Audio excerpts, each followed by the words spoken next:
So we're making a dent in this picture, but there's still loads to do. So as you can see here, looking at the reference photograph compared to the painting, obviously we have this tree along the top here, which is really going to make the painting a full scene. But today I'm going to work on this area of wall here. We're going to try and get some of that grass in place. I'm going to leave this right to the end. So let's get working on that little bit of stone wall there.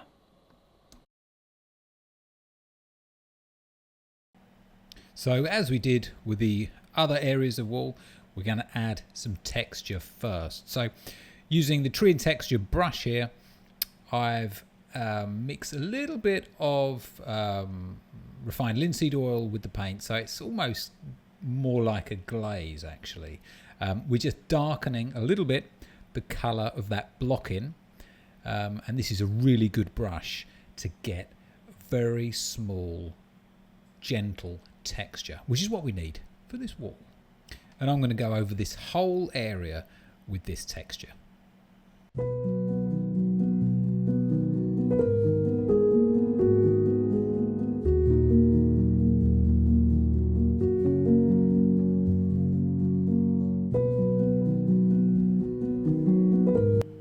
Okay, so let's just overlay that photograph there just so that you can see what I'm working on.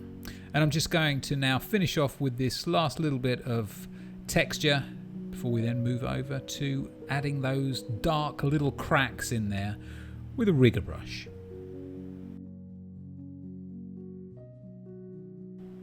So the first stage with these dark elements is just to outline where the stone actually is. So I'm just going to really put just some simple thin lines just so that I can see where those stones are, and then I'm going to build up on the contrast, adding more and more darks until we get it looking a little bit more like that photograph on the left hand side.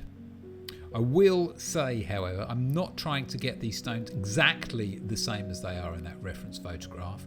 I'm just using that as reference and trying to get them to look similar. If I tried to copy every stone, get it the same size, the same shape, we'd be here forever.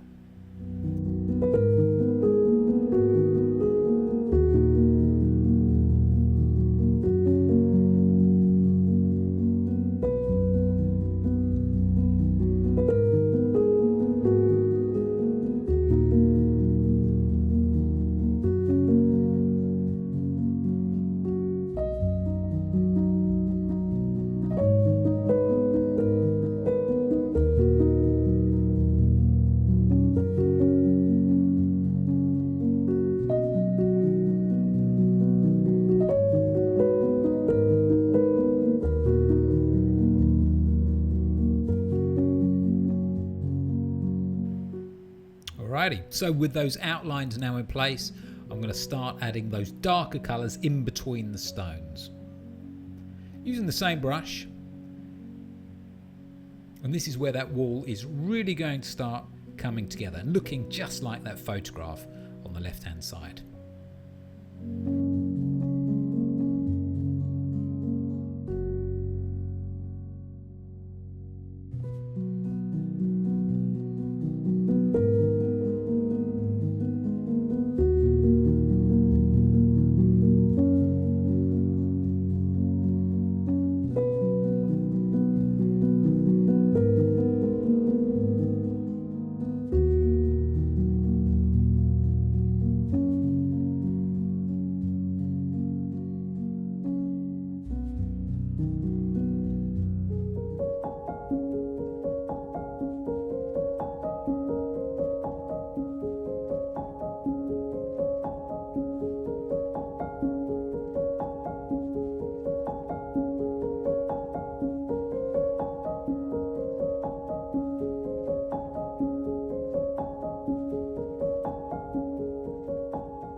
Okay, so we've got the more obvious darker areas in here now, but generally speaking the wall still looks a little bit flat, so we need to introduce some darker areas, some more shaded areas in there just to bring it to life a little bit.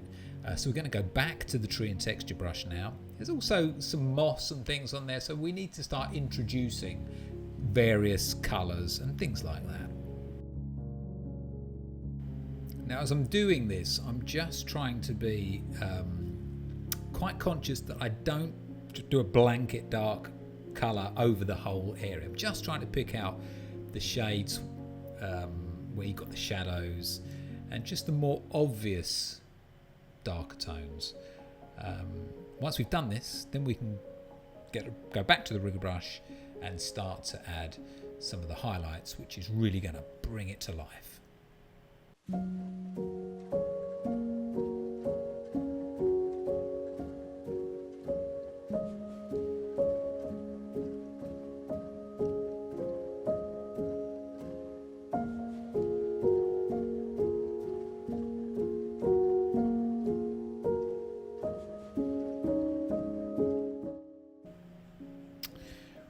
Okay, so as you can see, just popping into the bottom right hand corner of your picture there, I've moved over now to the rigger brush and I'm just going to start pinpointing the tiny little areas of light that we can see on the stone. In fact, let's just zoom in so that we can see this in better detail, and I'll explain exactly what I'm doing as we go. So I often think of this as a little bit like sketching. I mean, we're not using obviously a pen or a pencil, we're using the rigger brush, but we are just using that very tip of the brush. We are getting some nice fine dots and lines, just as if we were actually drawing with a pen or a pencil. The paint has been thinned down a little bit to make it more workable. It hasn't been thinned down to the extent that it would be too transparent and, you know, wouldn't have any sort of real strength over this darker colour. But it's probably, I would say, it's like a milk or a cream consistency, just thinned down enough.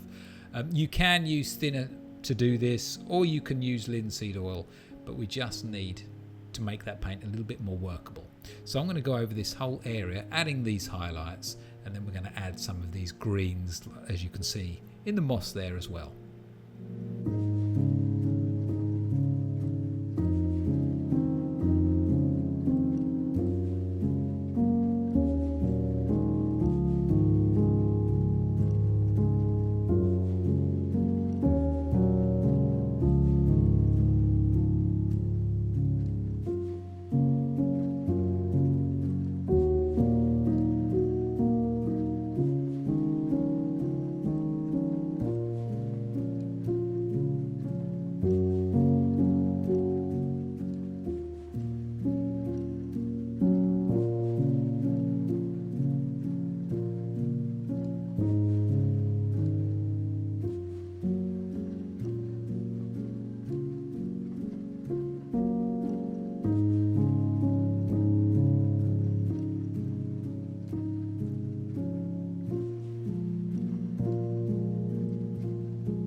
So moving over to the gravel that we can see in the pathway here, the technique is very much the same as with the walls. We just add the darker tones first of all, trying to maintain that texture that we can see there.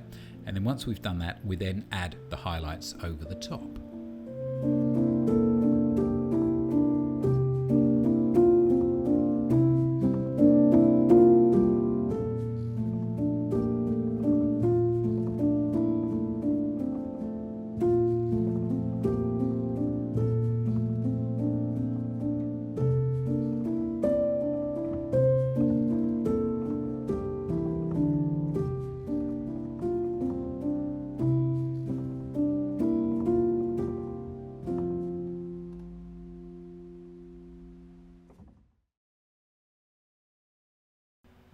Okay, so once all those darker little bits are in place, it's time for the fun bit, which is going to be adding those highlights. Now, here I'm using the rigger brush. I've thinned down that paint a little bit so that it's got a nice little flow to it. We can get nice, sharp little brush strokes in there.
So that is, I think, where we're going to finish it for this video.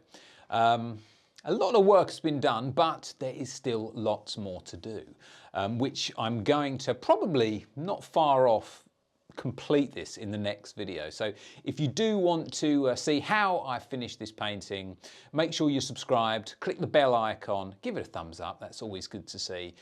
Look forward to looking at your comments as well, but it will all be, or the rest of the painting will be in the next video.